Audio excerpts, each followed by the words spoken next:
오늘 우리에게 주신 하나님의 말씀은 로마서 12장 1절로 8절 말씀입니다.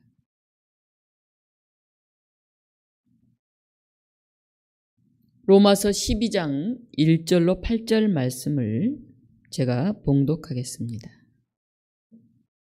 그러므로 형제들아, 내가 하나님의 모든 자비하심으로 너희를 권하노니 너희 몸을 하나님이 기뻐하시는 거룩한 산 제물로 드리라. 이는 너희가 드릴 영적 예배니라.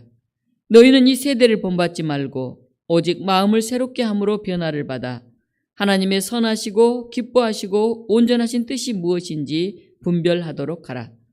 내게 주신 은혜로 말미암아 너희 각 사람에게 말하노니 마땅히 생각할 그 이상의 생각을 품지 말고 오직 하나님께서 각 사람에게 나누어 주신 믿음의 분량대로 지혜롭게 생각하라.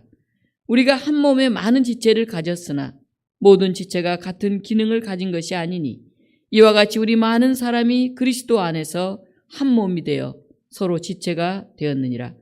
우리에게 주신 은혜대로 받은 은사가 각각 다르니 혹 예언이면 믿음의 분수대로, 혹 섬기는 일이면 섬기는 일로, 혹 가르치는 자면 가르치는 일로, 혹 위로하는 자면 위로하는 일로, 구제하는 자는 성실함으로, 다스리는 자는 부지런함으로, 긍휼을 베푸는 자는 즐거움으로 할 것이니라. 아멘. 오늘 이 말씀을 가지고 변화를 만드는 삶의 자세, 이런 제목으로 말씀을 증거하겠습니다. 오늘 앞에 우리 휘장이 녹색으로 이렇게 바뀌었는데 이제 주현절입니다. 주현절은 주님이 우리 앞에 현현하시는 그런 절기죠. 성탄을 통해서 예수 그리스도가 이 땅에 오셨지만은 아기 예수의 모습으로 너무나 연약한 모습으로 그렇게 오셨습니다. 그래서 사람들은 그 예수님을 알아보지 못했죠. 더군다나 헤롯의 칼날을 피해서 저 에집트로 또 저 나사렛으로 그렇게 다니고 계셨기 때문에 사람들이 하나님의 아들이 이 땅에 오셨다 하는 것을 잘 알지 못했습니다. 그런데 오늘 이 주현절, 더 정확히 말하면 예수님이 세례를 받으신 그런 주일입니다. 예수님이 그동안에 평범한 삶을 사시다가 이제 세례를 받으시면서 하나님의 아들로서 공적인 삶, 우리는 그걸 공생애라고 그럽니다. 이제 공적인 삶을 시작합니다.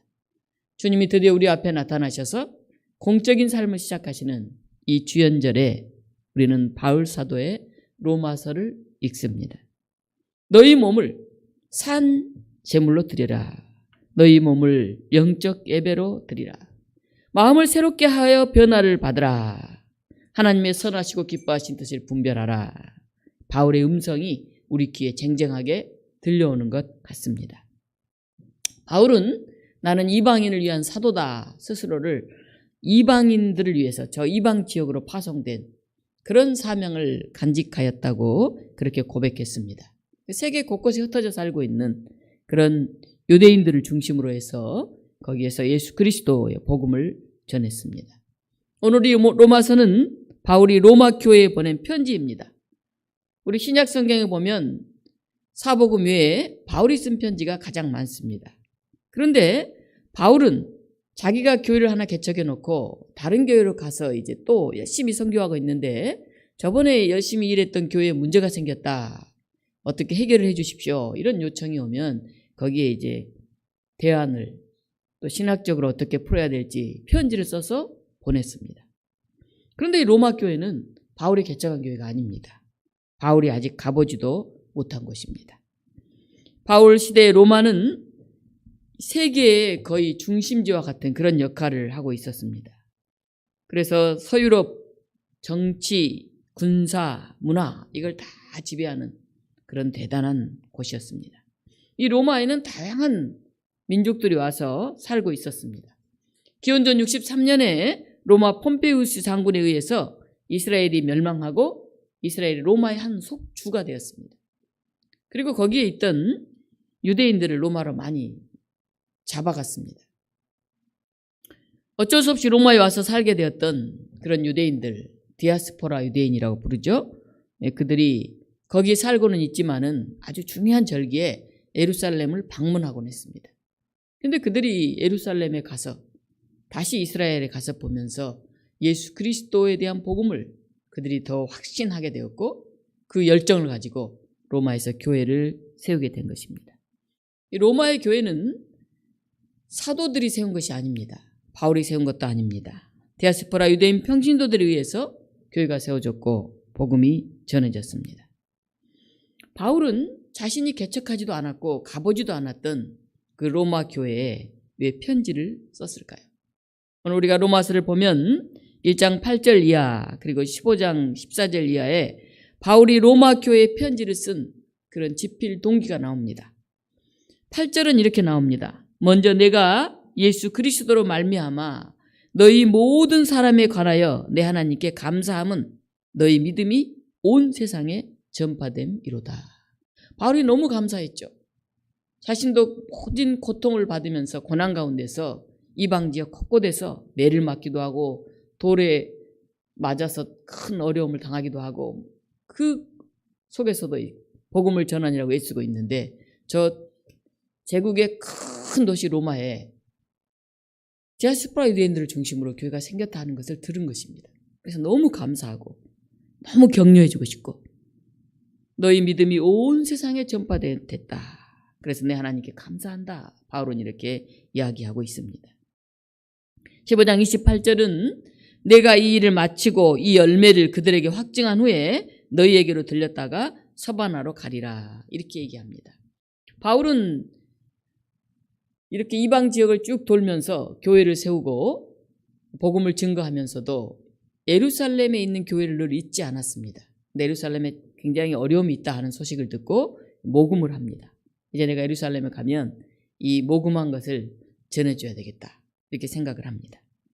그래서 내가 이제 이 열매를 그들에게 전한 후에 서바나로 가겠다. 바울이 이렇게 말을 하고 있습니다. 바울은 로마가 끝이 아니라 로마에 가서 로마 교회를 보고 그 엄청난 전파된 복음에 대한 그 애정과 그 기쁨과 감격을 서로 나누고 이제 서바나 땅끝으로 얘기되고 있던 스페인으로 가고자 생각했던 것입니다. 바울은 소아시아와 헬라 지역에 이제 복음을 전했는데 세계 중심인 로마에까지 거기 하나님 나라의 가치가 다 퍼져나갈 수 있도록 그렇게 증거하겠다는 그 열정을 가지고 있었습니다. 더 나아가서 저 땅끝까지 내가 이 복음을 전하겠다. 이 복음에 대한 바울의 열정을 우리는 볼 수가 있습니다. 로마서는 크게 두 부분으로 나누어지는데 하나는 1장에서 11장까지입니다. 이 부분은 교리적인 부분입니다. 우리가 다 죄인인데 어떻게 의로우신 하나님과 관계를 맺을 수 있나, 화해할 수 있나, 여기에 대한 많은 고민들이 있었습니다. 그래서 바울이 로마서에서 그것을 굉장히 교리적으로, 논리적으로 풉니다. 간단히 말하면 이렇습니다. 죄인인 인간이 의로우신 하나님과 어떻게 관계를 맺을 수 있냐 하면 그것은 예수 그리스도를 믿음으로 우리가 죄사함을 받고 하나님과 관계를 맺을 수 있다 하는 것입니다. 그리고 나서 오늘 읽은 이 12장부터 이제 뒷부분까지는 윤리적인 부분입니다. 윤리. 의롭다 함을 받은 그리스도인이 이제 하나님 앞에서 어떻게 살아야 하느냐, 삶의 실천에 대한 이야기를 하고 있습니다. 오늘 12장 1절 우리가 첫 기절을 보면 그러므로 형제들아 이렇게 나옵니다. 그러므로는 뭘까요? 1장부터 11장까지 죄인인 우리가 의로우신 하나님과 관계를 맺을 수 있도록 예수 그리스도를 통해서 우리가 죄사함을 받고 의롭다함을 받았으니 그러므로 이제는 너희는 변화된 삶을 살라 하는 얘기입니다.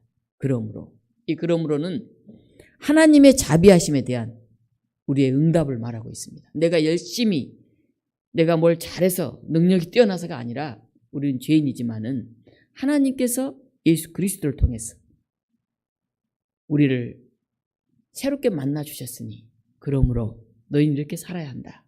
그 얘기를 하고 있습니다. 오늘 1절에 보면 너희 몸을 하나님이 기뻐하시는 거룩한 산 제물로 드리라 이렇게 나와 있습니다. 이것이 너희가 드릴 영적 예배다 하는 것입니다. 여러분 우리 몸을 어떻게 드립니까? 우리가 소나 양이면 잡아가지고 가운데를 쫙 이렇게 잘라서 피를 빼고 뭐 번제나 이렇게 하나님께 드리겠지만 사람을 우리를 잡아서 드릴 수 있는 건 아니지 않습니까? 몸을 제사로 드린다는 말은 나를 죽여서 내 고기로 번제를 드린다 그런 말이 아닙니다. 여기서 나오는 이 몸, 이 단어는 헬라어로 소마라고 하는 단어인데 이것은 단순히 우리 몸뚱어리 육체를 말하는 게 아닙니다. 우리의 전체, 우리의 인격 전체를 가르칩니다. 그래서 우리의 살아있는 이 인격체, 우리 삶의 이 전체, 우리 삶의 총체를 가지고 하나님께 제사로 드리라 하는 것입니다. 그런데 그냥 죽여서 드리는, 피를 다 빼고 드리는 그런 제사가 아니라 산 제사로 드리라는 것입니다. 산 제사. 살아있는 우리가 우리의 온 총체적인 우리의 인격과 삶을 통해서 하나님을 섬기는 것. 그것을 바울은 말하고 있습니다. 이것이 바로 영적 예배다 하는 것입니다. 그런데 이 영적이라는 번역 때문에 우리가 굉장히 오해를 합니다. 영적은 굉장히 신령하고 굉장히 은혜스럽고 뭐 그런 건데 어떻게 이렇게 할까 우리가 고민을 합니다. 우리 개역 성경에는 영적인 예배라고 번역을 했는데 이 영적이란 말 때문에 굉장히 오해를 많이 불러옵니다. 이 헬라어의 단어는 우리가 신령한 영적인 이럴 때 사용하는 이 퓨뉴마코스가 아닙니다. 여기서 사용된 단어는 로기코스라고 하는 단어예요. 이 로기코스란 말은 이성적인, 현명한, 합당한 그런 의미예요. 그러니까 우리가 생각할 때 영적 예배니까 신령하고 뭐 거룩하고 굉장히 신비로운 그런 예배를 드리라는 것이구나. 이렇게 이제 오해할 수 있다는 것입니다. 그런데 합리적이고 이치에 맞고 이성적인 그런 예배를 드리라 그런 뜻이에요. 근데 자칫하면 이 번역된 단어 때문에 정반대로 우리가 생각하기 쉽습니다.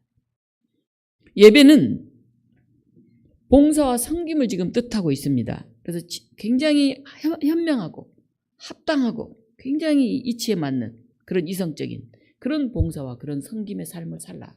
이 말입니다. 오늘 이 말의 뜻은.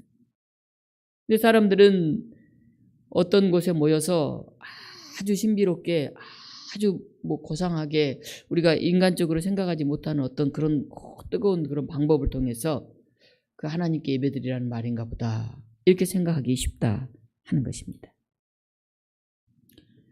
오늘 우리에게 주어진 것을 우리가 합당하게 합리적으로 진실하게 이치에 맞게 그렇게 사용하지 않으면 우리는 좋은 결과를 가져오기가 어렵습니다.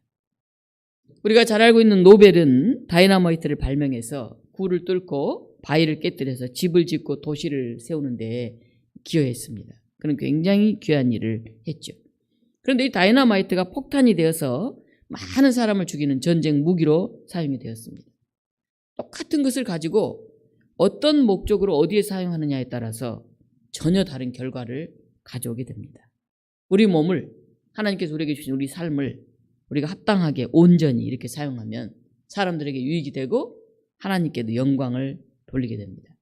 근데 우리 몸을, 우리의 삶을 그냥 함부로 나의 이익을 위해서 아주 욕심 많게 그렇게 사용하면 다른 사람에게 피해를 주고 세상을 어둡게 만드는 그런 삶을 살게 됩니다.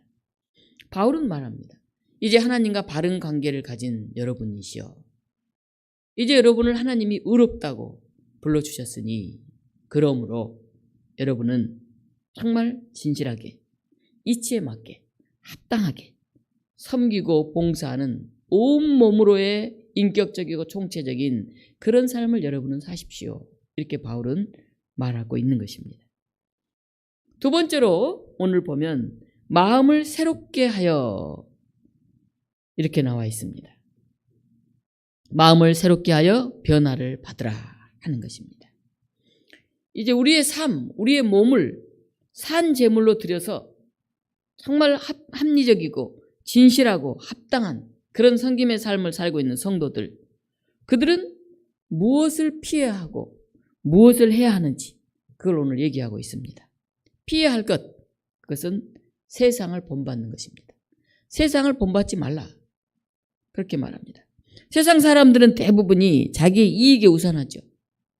그런데 우리는 예수 그리스도의 핏값으로 구원을 받은, 그래서 우리에게 주어진 이 인생이 자신만의 유익을 위한 것이 아니라 하나님의 영광을 위해서 또 더불어 사는 그런 평화로운 세상을 위해서 살아가야 한다는 것을 우리는 잘 알고 있습니다. 세상 사람들처럼 세상에 유한한 것들, 나에게 이익이 되는 것들, 그것만 잡으려고 그렇게 살다 보면 그것은 사라질 것이고 헛된 것이기 때문에 공허하게 되고 지치게 된다 하는 것입니다. 어제 미국에서 하원에서 임기가 10일밖에 남지 않는 이 트럼프 대통령의 탄핵을 추진하겠다 하는 회의를 열었습니다. 아니 이제 10일이면 임기가 끝나는데 이제 무슨 탄핵을 한다고 회의를 합니까? 트럼프 대통령은 조 바이든 대통령 당선인에게 패배했는데 그것을 인정하지 않고 있습니다. 그래서 선거 결과에 불복해서 자신의 지지자들을 계속 모으면서 굉장한 갈등 상황이 일어나고 있습니다. 급기야는 지난 7일에 시위대가 국회의사당에 난입해서 이제 대선 결과를 인증하는 상하원 합동회의, 거기서 인증하면 이제 끝나잖아요. 그걸 막 방해하려다가 5명이 사망하는 그런 끔찍한 사고가 일어났습니다. 국민들의 선택에 대한 그 결과에 승복하고 상대방이 잘할 수 있도록 지원하고 또 다음을 기다리는 것, 그게 이제 민주적인 그런 삶의 자세죠.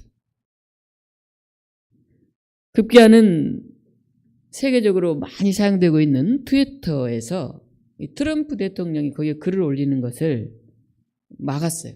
퇴출시켰어요. 거기에 글을 올리니까 지지자들이 막 더 많이 모여들어서 이렇게 큰 폭력을 일으키니까 이제 당신이 여기에 글을 올릴 수 없다 하고 퇴출을 시켜버린 거예요. 그가 마지막 올린 메시지가 이거였다고 합니다. 오는 1월 20일 취임식에 나는 안 갈 것입니다. 직전 대통령이 후임 대통령이 취임식에 안 간 적이 150 몇 년 전에 한 번 있었다나요?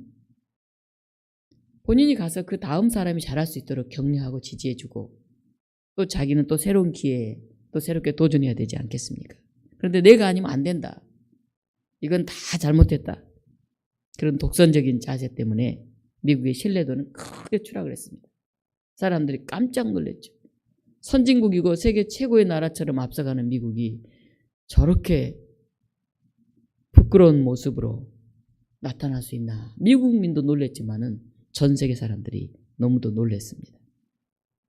세상적인 것, 눈에 보이는 것, 그런 어떤 권력, 힘, 그걸 잡고 내려놓지 않으려고 하는 그런 모습이 한 나라의 신뢰도를 추락시키는 그런 엄청난 사건을 불러오고 있습니다. 그렇다면 해야 할 것은 무엇일까요? 마음을 새롭게 하고 변화를 받는 것입니다. 변화는 어떻게 일어납니까? 제가 이제 탁 머리를 이렇게 펌을 하고 또 안경을 새로 이렇게 쓰고 옷을 안 입던 멋진 옷을 입고 나타나면 사람들이 달라졌는데 이렇게 얘기를 하죠. 그건 겉모습의 변화입니다. 그런데 여기서 말하는 것은 마음을 새롭게 하여 변화를 받으라. 즉 속 사람의 변화를 얘기하고 있습니다. 사람은 참 변하기 어렵다 그럽니다. 이 몸에 밴 습관은 우리가 오랫동안 들어왔던 주입된 생각들은 거의 잘 변하지가 않습니다. 특히 이제 나이가 들면 들수록 변화하는 게 점점 어렵다 그럽니다. 어느 날 은혜 받고 깨달았다 이렇게 해서 삶이 바뀌는 게 아니에요. 금방 다시 옛 모습으로 돌아가 버립니다. 우리가 마음을 새롭게 하는 목적은 하나님이 선하고 기뻐할 만한 완전한 뜻, 그것을 분별하기 위한 것입니다. 요즘 세상에 너무 분별하지 못해서 우리나라도 너무 이렇게 정치적으로 나누어져 있어서 굉장히 갈등이 심하죠. 분별력이 있어서 이것은 옳다, 이것은 잘못됐다 판단할 수 있어야 되는데 그렇지 못하는 경우가 너무 많기 때문에 그렇습니다. 오늘 이 변화를 받으라 이 말은 현재형이에요. 현재형. 변화를 과거에 받았다라든지 나중에 변화를 미래에 받으라는 게 아니라 현재, 시제가 현재형입니다. 지금 현재 변화를 받으라는 거죠. 앞으로도 계속 매일매일 꾸준히 그렇게 변화되어야 한다는 것을 얘기하고 있습니다. 사막 지역에서 선교하시는 그런 선교사님 이야기입니다. 너무 이렇게 메마른 곳이라 풀 한 폭이 나무 한 그루가 없는 그런 지역에 살고 있습니다. 그래서 파란 거 하나만 봐도 그렇게 기적 같고 참 마음이 설레일 수가 없습니다. 그런데 어느 날 그 선교사님 부인이 부엌 창가에 이렇게 내려다보니까 거기에 아주 가냘픈 꽃이 피고 있는 것을 보았습니다. 깜짝 놀랐어요. 어떻게 이런 일이 일어날 수 있나. 너무 신기했습니다. 그래서 곰곰이 생각을 해봤어요. 그랬더니 그가 설거지를 하고 나서 물을 창밖에 이렇게 버렸다고 그래요. 하수가 제대로 안 됐는지 계속해서 꾸준히 그렇게 매일 같은 장소에 매일 물을 버렸더니 어느새 그 땅이 토양이 바뀌고 그곳에 바람에 날려온 씨앗이 떨어져서 이렇게 가냘픈 꽃을 피우게 된 것입니다. 기적 같은 일이 일어난 거죠. 우리가 매일 10분 묵상을 하고 매일 자기 성찰을 하면 우리에게 엄청난 변화가 일어납니다. 성찰하지 않고 말씀 앞에 자기를 비춰보지 않고 끊임없이 돌아보지 않고 그냥 바쁜 일상을 살게 되면 우리의 변화는 결코 이루어질 수가 없습니다. 두 번째, 이 변화를 받으라, 이 단어는 수동태로 되어 있습니다. 수동태. 네가 남을 변화시켜라.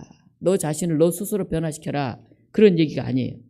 누군가의 도움을 받아서 이 변화를 받는다, 그런 뜻입니다. 변화는 나 스스로가 아니라 성령의 인도하심에 의해서 이루어진다 하는 것입니다. 이제 새해가 되어서 또 올 한 해의 비전과 과제를 생각합니다. 올 한 해를 어떻게 보낼까? 지난 한 해 코로나 때문에 그냥 그렇게 대응하느라고 정신없이 지나갔는데 올해도 뭐 상반기는 만만치 않을 것 같은데 이 한 해를 어떻게 보낼까? 할 일은 굉장히 많은데 우리가 그걸 다 감당해 가려고 하면 때로는 감당할 수 있을까? 그런 생각이 드는 것도 사실입니다.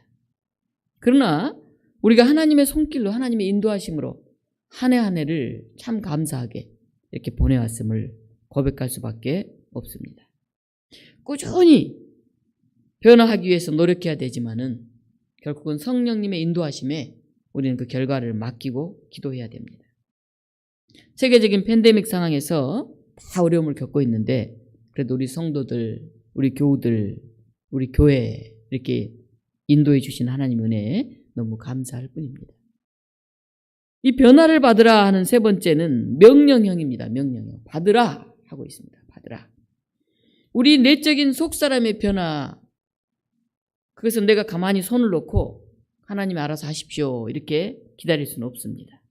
내가 하나님의 거룩한 도구로 사용될 수 있도록 나를 통해 성령이 역사하실 수 있도록 우리가 늘 마음을 열고 함께 힘을 더해야 됩니다.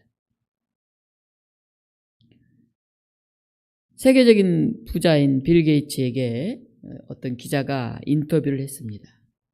당신은 어떻게 뛰어난 두뇌로 세계적인 이런 부자가 될 수 있었습니까? 이런 대단한 일을 할 수 있었습니까? 하고 물었습니다. 그랬더니 빌 게이츠가 간단하게 대답했습니다. 저는 당신이 생각한 것처럼 그렇게 머리가 좋지 않습니다. 특별히 지혜가 있는 게 아닙니다. 다만 저는 변화하고자 하는 그런 마음으로 계속 생각으로 옮기고 그 생각을 행동으로 옮기기 위해서 매 노력했을 뿐입니다. 그렇게 말했습니다. 생각을 하고 그것을 실천으로 옮기기 위해서 계속해서 노력한 것이 이런 결과를 가져왔다.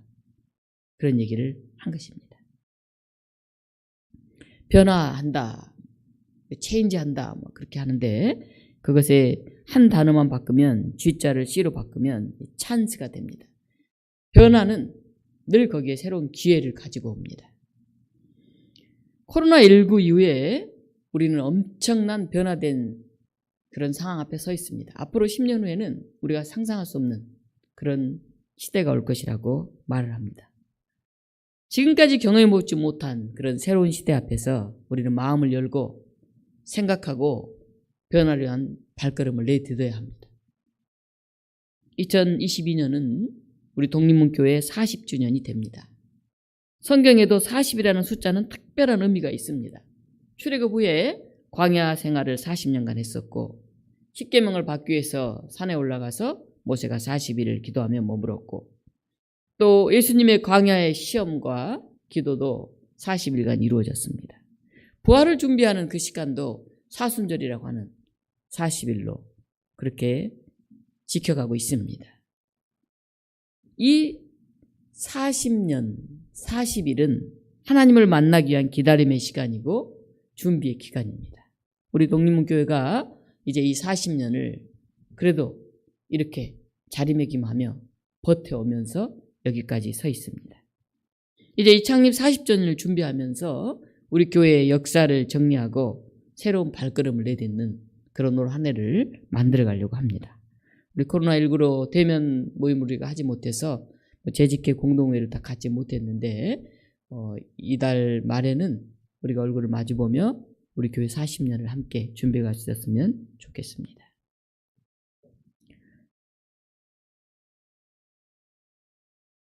마지막으로 믿음의 분량대로 지혜롭게 생각하라 이렇게 성경에 나와 있습니다. 어떤 교인들은 그런 얘기를 합니다. 목사님 저는 믿음이 작아요. 그래서 봉사도 많이 못하고요. 크게 할 수 있는 일이 없어요. 믿음의 분량이 큰 저 장로님이나 저 권사님이나 그런 분들이 일을 많이 해야 되죠. 저 분량이 작아요. 이런 얘기를 합니다. 근데 이거는 굉장한 오해예요. 이게 믿음의 분량이라고 하면 크다, 작다 이렇게 이제 오해를 하는데 그런 양적인 의미가 아닙니다. 여기에서는 각자 자신에게 주어진 직분, 은사 거기에 맞게 그 특성에 맞게 그렇게 판단하고 행동하라 그런 뜻입니다. 신앙 공동체에는 각 사람의 믿음의 분량이 다르죠. 왜냐하면 성령께서 그 사람에게만 주신 특별한 은사가 있기 때문에 그래요. 어떤 분은 교회 와서 참 이렇게 교회를 잘 정돈하고 아주 단장하고 새롭게 하고 이런 데 굉장한 탤런트가 있는 분들이 계시죠. 또 어떤 분은 지적으로 사람들을 가르치고 뭐 그런 분도 계시죠. 어떤 분들은 찬양을 통해서 하나님께 영광 돌린 분도 계시죠. 서로 맡은 은사가 다를 뿐이지 누구는 믿음이 크고 누구는 믿음이 작은 게 아니에요. 누구는 이런 봉사에 또 교회를 아름답게 꾸미는 그런 은사를 받았고 누구는 가르치는 은사를 받았고 이렇게 서로 다른 그런 은사를 받은 것이죠. 그런데 서로의 역할과 직분이 다 다른데 어떤 데서는 다 똑같이 돌아가면서 일을 하자 이렇게 얘기하는 것도 꼭 바람직하진 않아요. 그 사람이 잘할 수 있는 일이 있고 잘 못하는 일이 있는데 나는 일을 하는데 왜 너는 일을 안 하냐 그렇게 얘기하면 안 됩니다. 저 사람은 또 그 사람이 일을 하거든요. 서로 자신이 받은 은사, 자신이 하고 있는 일들 그것들을 존중해주고 인정을 해줘야 됩니다. 우리 교회에서 내가 잘할 수 있는 일이 무언가 그걸 찾아내서 내 믿음의 분량대로 내가 신실하게 일할 수 있는 그런 삶이 필요합니다. 비교하면서 나는 이거 하는데 당신은 안 하지요. 이렇게 말하면 그때부터 싸움이 나죠. 나도 이거 하고 있어. 당신이 몰라서 그렇지. 또 이렇게 얘기하기 때문에 그렇습니다. 내가 묵묵히 일하면서 하나님이 이것을 알아주실 거다. 나는 이 은사를 받았고 내가 일을 할 수 있는 것을 감사하다. 그런 고백으로 우리가 지혜롭게 생각하면서 삶을 살아야 할 것입니다. 마땅히 생각할 그 이상의 생각을 품지 말라. 요새 우리말로 하면 내 주제를 알아라. 내 분수를 알아라. 그런 얘기입니다. 자기중심주의에서 벗어나서 자신을 객관적이고 실제적으로 보라는 것입니다. 자신을 바르게 알 때 우리가 바른 관계를 가질 수가 있습니다. 과대평가하지 말고 겸손하라 하는 것이에요. 자기가 할 수 없는데 마치 다 할 수 있는 것처럼 그렇게 착각하지 말라 하는 것입니다. 또 반대 이야기도 있습니다. 나는 못해, 나는 힘이 없어, 나는 돈이 없어, 나는 배움이 없어 이렇게 자기 스스로를 너무 못한다고 비하하지 말고 그래도 내가 할 수 있는 일이 있어. 내가 얼마나 큰 일을 하는데 나만이 할 수 있는 하나님이 나에게 주신 그런 은사가 있어 하고 자기 존중감을 가지고 살아가는 것입니다. 너무 막 잘났다고 해도 안 되고 너무 못한다고 해도 안 된다. 그런 얘기입니다. 우리는 모두 자기만의 은사를 가지고 있는데 이것을 잘 활용하면 점점 잘하게 됩니다. 근데 안 하면 점점 못하게 됩니다. 교회 안에서 이런 섬기는 삶을 잘 몸에 익힌 사람은 사회에서도 인정받는 그런 섬김의 사람, 봉사하는 사람이 됩니다. 사랑하는 독립문교우 여러분, 벌써 1월 둘째 주일을 우리가 맞이하고 있습니다.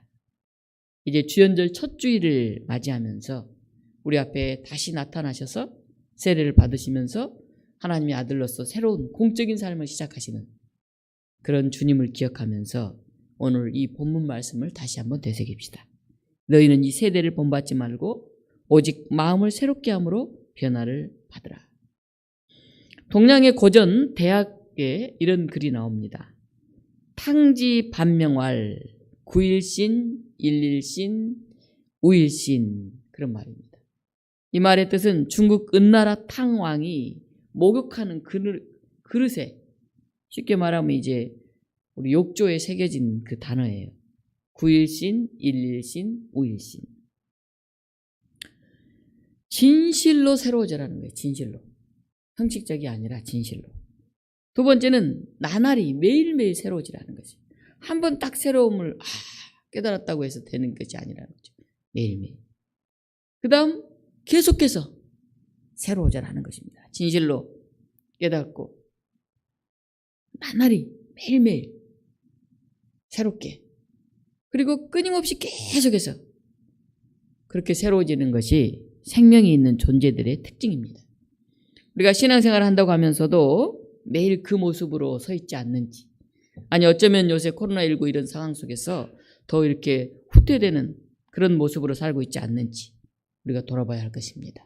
오늘 다시 우리에게 주어진 이 말씀을 붙들고 하나님, 내일이 아닌 오늘, 바로 지금 이 시간에 이제 내가 변화를 시작하겠습니다.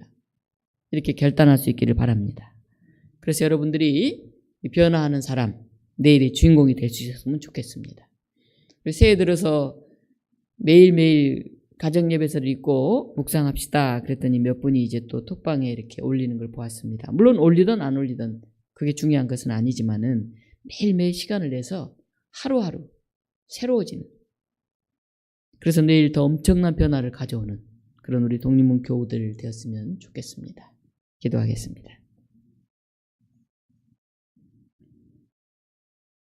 사랑의 하나님, 오늘 우리를 부르셔서 다시 새롭게 하시는 하나님의 은혜에 감사를 드립니다. 우리에게 또 새해를 주시고 또 우리 앞에 주께서 현현하셔서 도전을 주시고 변화하게 하심도 감사를 드립니다. 하나님, 아직도 코로나 바이러스로 인해서 사람들의 마음이 무겁습니다. 우울합니다.